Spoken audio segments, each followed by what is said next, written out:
dom, pri ktorom auto stálo. V istom Štvrtku vypukol požiar auta niečo pred 1 hodinou večer. Na miesto okamžite vyrazili 4 alebo 3 hasiči. Na týchto amatérskych záberoch z mobilného telefónu môžete vidieť, aký rozsiahly je požiar a aj to, ako sa nebezpečné plamene približujú k domu.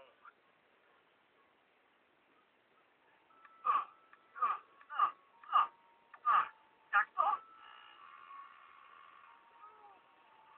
Robert, ponáhľaj sa!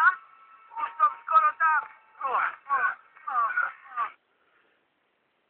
Osobná starostlivosť je posudzovaná málokedy práve preto, že sa rodičia nevedia dohodnúť na takéto starostlivosti. Pani doktorka.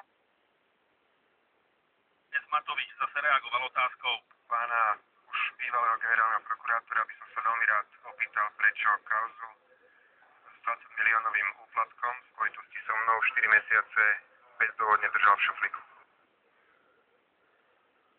Uchránili hasiči aj okolostojace autá. Škoda po ohni je 5 000 eur. Laoskí hasiči tomuto vozidu už nedokázali pomôcť. Podľa ich slov bolo v priebehu 5 minút v plameňoch celé auto.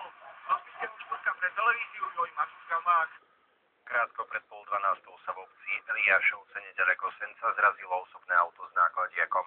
Náraz bol taký silný, že sa nákladné auto prevrátilo. 4 ľudia skončili v nemocnici.